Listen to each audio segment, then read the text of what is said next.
The fluorescent hum of the prison library after hours was a familiar, comforting drone.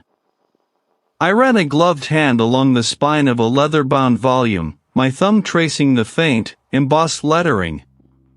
It was a 19th-century treatise on penal reform, surprisingly well preserved for its age, considering its journey through various hands and conditions. Every book on these shelves had a story, not just within its pages, but in its very existence, its wear and tear. I appreciated that. I appreciated order.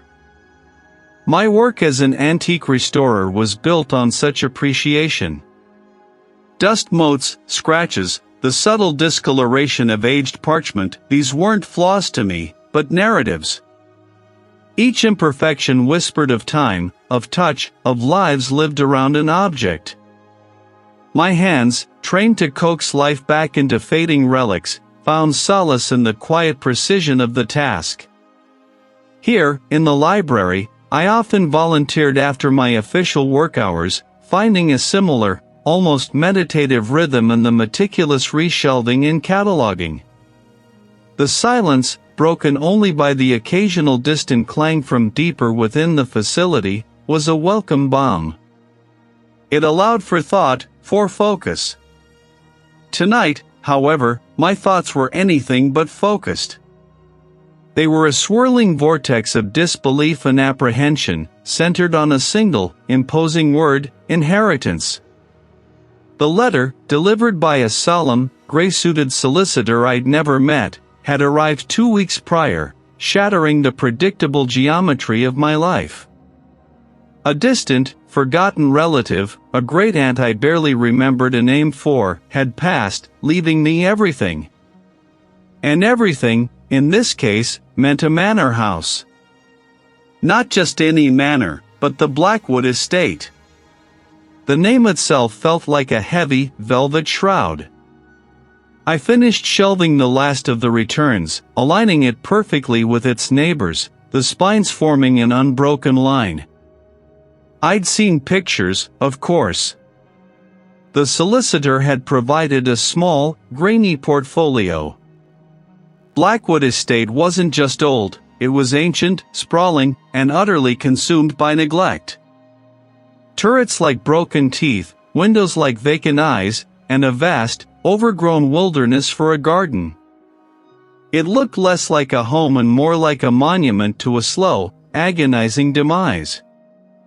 Leaving the library, I locked the heavy, grated door behind me, the metallic click echoing in the deserted corridor. The walk to my car in the empty staff lot was usually a moment of quiet contentment. Tonight, it was just a prelude. The drive itself was a descent into isolation. The highway gradually thinned into a 2-lane road, then a winding country lane, finally a rutted track barely wide enough for my sedan. The trees, initially well-behaved, began to press in, their branches weaving an increasingly dense canopy overhead, blotting out the late afternoon sun. The air grew cooler, heavier, carrying the damp, earthy scent of decay and something else, something metallic, like old iron left out in the rain for decades. I kept my grip tight on the steering wheel, my knuckles white. Determination was a shield, a mantra. This was an opportunity, I told myself. A vast, challenging restoration project. The ultimate antique. My hands, accustomed to the delicate dance of repair, would bring it back. I would impose order. Then, through a sudden break in the trees, it appeared. Blackwood Estate. It wasn't just a house, it was a behemoth, crouching low against the bruised sky. A skeletal iron gate, rusted hinges groaning under its own weight, sagged open as if in perpetual exhaustion. The driveway beyond was a cracked, moss-choked ribbon leading to the manor's front. My breath caught in my throat. The photographs hadn't done it justice. The stone walls, once a proud gray, were now streaked with black mildew and green lichen, like weeping scars. Ivy, thick as a man's arm, clawed its way up the façade, ripping at mortar, strangling window frames, and disappearing into the deep eaves of the roof. I killed the engine. The air here was different, too. Heavy, still, like a held breath. It smelled of damp earth, stagnant water, and something else, a faint, almost imperceptible mustiness, like old paper and forgotten secrets. Stepping out of the car, my boots crunched on the gravel, the sound startlingly loud in the quiet. The manor loomed, vast and silent, radiating an almost palpable sense of ancient weariness. It wasn't just neglected, it felt occupied by its own decay. I walked slowly towards the front door, the overgrown path forcing me to push aside tangled brambles that snagged at my trousers. The massive oak door was studded with iron, its wood warped and faded, a thick layer of dust and spiderwebs coating its surface. A rusted knocker, shaped like a grimacing gargoyle, hung askew. My restorer's eye immediately began cataloging the damage, assessing the monumental task ahead. The intricate carving around the doorframe, though choked with grime, hinted at exquisite craftsmanship. There were stories here, etched into the very stones, waiting to be unearthed. That was my job. To find them, to reveal them. It was the sound of something waking, or perhaps, simply waiting. A shiver that had nothing to do with the temperature ran through me. This wasn't just an old house. This felt like a tomb. And I, Reed, the meticulous restorer, had just stepped inside. It was a 19th-century treatise on penal reform, surprisingly well preserved for its age, considering its environment. My work here, restoring the institution's small collection, was almost done. Another week, perhaps, and then I could finally indulge my own projects, the ones that truly sparked my fascination. The vibrating buzz of my phone in my pocket startled me. I pulled off my gloves, the cool air prickling my fingertips, and saw the solicitor's name on the screen. He'd been hounding me for days about the inheritance. I'd put him off, preferring the quiet precision of my craft to the messy business of legacies. But it seemed my time was up. Reed, his voice crackled, you simply must come. The papers are signed. The manor is yours. Well, it's quite something. Dilapidated, you mean, I muttered, more to myself than to him. I'd seen the photos. A hulking, Gothic silhouette against a perpetually gray sky, surrounded by overgrown land. Characterful, he'd insisted, ever the optimist. Characterful or not, it was mine. And the collection of antique furniture and forgotten art within it was a challenge I couldn't resist. That was the real draw. A few days later, my old Land Rover, laden with tool chests and preservation kits, crunched over the gravel drive of Blackwood Manor. The house loomed, a vast, stone behemoth, its windows like vacant eyes staring out over the wild, unkempt gardens. A chill, damp wind whipped around me the moment I stepped out of the vehicle, carrying the scent of wet earth, decaying leaves, and something else, a faint, cloying sweetness, like forgotten potpourri or dried blood. The air itself felt thick, ancient, heavy with unsaid things. Inside, it was worse and better than I'd imagined. Dust motes danced in the sparse shafts of sunlight that pierced the grimy panes, illuminating a world of draped furniture and skeletal shadows. The silence was profound, broken only by the creak of settling timbers and the scuttling of unseen creatures in the walls. This was not just a house, it was a mausoleum. I chose the drawing room first. It was large, dominated by a massive, intricately carved fireplace and tall, arched windows that overlooked a particularly dense section of the overgrown grounds. The walls were covered in faded, peeling wallpaper depicting a pastoral scene, now obscured by generations of grime. My first task was to assess. I pulled on my linen duster coat, laid out my tools with my usual methodical precision: scalpels, brushes, solvents, cotton swabs, magnifying glass, all arranged on a clean dropcloth. I started with the desk, carefully peeling back a corner of its shroud. It would be a monumental effort. Hours passed. The sun, when it appeared, was a transient visitor, quickly replaced by a bruised, overcast sky. I worked meticulously, my attention fully absorbed by the delicate process of cleaning and restoring. I just finished a particularly stubborn section of the desk's inlay, setting down my smallest brush on the edge of the dropcloth, when I heard it. A faint click. It wasn't loud, not violent, just a small, distinct sound, like a latch catching or a key turning in a lock, coming from somewhere deeper within the house. I paused, my hand hovering over the desk. I was alone. Absolutely alone. I checked every room, locked the front door behind me. My closest neighbor was miles away. "Hello?" I called out, my voice sounding thin and reedy in the vast space. No answer. I dismissed it as the house settling, a draft, an old house making old house noises. I picked up my brush again, only to realize it wasn't where I'd left it. It had been on the left edge of the drop cloth, next to the small bottle of solvent. Now it lay near the right edge, closer to the magnifying glass. I frowned. I was meticulous. I prided myself on my order. I knew where I'd placed it.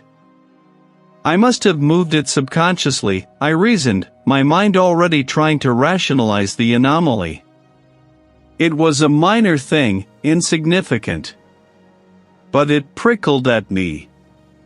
Its intricate carvings were masterpieces, but caked with soot and grime. I spun around, my heart giving a sudden, jarring lurch. Nothing. Just the fading light, the looming furniture, the empty doorway. The hair on my arms stood on end. My breath hitched. I felt a distinct, undeniable sensation of being watched. Not just observed, but scrutinized. My mind raced, searching for explanations. Fatigue. Isolation. The sheer creepiness of the place getting to me. I grabbed my powerful work lamp, its beam cutting through the gloom, sweeping it across the room. I decided to pack up for the day, the meticulous restoration suddenly seeming less appealing than the thought of a hot meal and the relative safety of my temporary cot in the corner of the room. As I gathered my tools, I noticed something else. A faint, almost invisible smudge on the polished surface of the mahogany desk I just cleaned. It looked like a fingertip print, but elongated, distorted. I leaned closer, my breath held. It was gone. Vanished. My hand trembled as I placed the last tool in its box. I told myself it was the wind, the old house, my imagination. And whatever was here, it was beginning to stir. The manor house loomed, even in my mind's eye, a persistent shadow against the backdrop of my waking thoughts. I'd spent the last few days sifting through boxes of inherited documents, mostly tax records and utility bills, none of which offered any insight into the property's true nature. The sheer scale of the restoration project was daunting, far more than I'd initially anticipated from the photographs.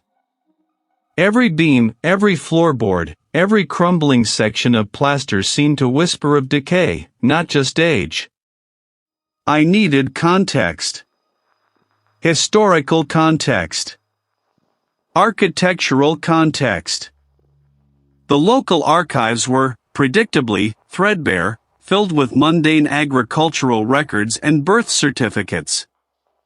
But a colleague, a seasoned local historian with a penchant for the obscure, had mentioned a collection of uncatalogued materials, old town records, forgotten personal effects, housed in a less than conventional location. That's how I found myself walking through the heavy, clanking gates of what was once the regional correctional facility, now repurposed in parts, its library wing still holding onto its original, grim purpose. The guard at the main desk, a broad-shouldered man with weary eyes, barely glanced up as I presented my identification and the prearranged access form. "The librarian will meet you," he grunted, pointing vaguely down a long, echoing corridor. The air inside the building was thick with the ghost of disinfectant and stale paper, a peculiar metallic tang clinging to the walls. I followed the corridor, the sound of my own footsteps amplified, until I reached a heavy oak door marked library. The librarian, a small, meticulous woman with spectacles perched on her nose, was waiting. He didn't offer a smile, merely a curt nod. "Read," he stated, his voice dry. "I've pulled the boxes you requested. They're on the main table. We close promptly at 10. You have 2 hours." She gestured towards a large, dimly lit room filled with towering shelves of forgotten volumes, the air heavy with the scent of aged paper and dust. Then, with a soft click, she exited, leaving me utterly alone in the prison library after hours. I approached the table. 3 large, unlabeled cardboard boxes sat there, overflowing with yellowed documents, brittle ledgers, and what looked like personal journals. This was it. The real history, the forgotten history. I started with the ledgers, their faded ink detailing mundane transactions from the late 18th century. Purchases of lumber, repairs to local bridges, lists of residents. Nothing of particular interest. My fingers, accustomed to the delicate touch required for antique restoration, moved carefully through the brittle pages. I worked my way through the first box, then the second, a dull ache beginning to settle in my shoulders. Then, in the third box, buried beneath a stack of land deeds, I found it. Not a ledger, but a small, leather-bound journal, its cover worn smooth by countless hands. No title, no author. Just a series of dates, beginning roughly a decade after the manor's initial construction.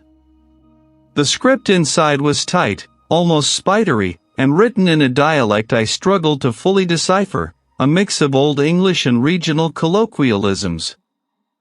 The entries started innocently enough, weather observations, notes on crop yields. But quickly, the tone shifted. I remembered the peculiar, almost unnerving stillness of the manor's grounds, the way sounds seemed to be swallowed whole. I flipped further. The entries grew more erratic, the handwriting more frantic. Repeated mentions of the gray sickness that takes the thought and eats the knowing. It spoke of people losing their memories, their very identities, becoming vacant shells, wandering the moors before vanishing entirely. And then, a drawing. A crude, unsettling sketch of the manor house itself, but with an added feature I hadn't noticed, a small, almost invisible doorway depicted near the base of the main tower, overgrown with ivy, barely discernible. Below it, a single, scrawled word, threshold. As I leaned closer, my focus absolute, a peculiar sensation washed over me. A flicker. Like a momentary power outage in my own mind. I blinked, rubbing my temples. The spidery script on the page seemed to swim for a second, then resettled. I tried to recall what I'd had for dinner last night. Roast chicken, I thought. Or was it pasta? A sudden, unnerving blankness where the memory should have been. I could picture the kitchen, the plate, but the actual meal, the taste, the act of eating it, felt distant, almost unreal. I frowned, dismissing it as fatigue. I'd been pushing myself too hard, obsessing over the manor. That's all it was. Stress. Isolation. But then, as I reached for a pen to jot down a note, I hesitated. What was I going to write? The crucial detail from the journal, the one I'd just read, the one that had sent a shiver down my spine. It was gone. Not entirely, but blurred, like trying to remember a dream just after waking. The threshold. Yes, that was it. But what was significant about it? What did the journal say? A sudden, sharp panic pricked at me. I could feel my heart begin to knock against my ribs. I reread the page, my eyes tracing the lines, but the full impact, the specific terrifying implication, seemed to elude me, just out of reach. It was like trying to grasp smoke. The distant hum of the ventilation system in the library seemed to deepen, to grow louder, filling the vast, silent space. I was alone, surrounded by forgotten words and the unsettling echoes of a past I was only just beginning to uncover. Forgotten.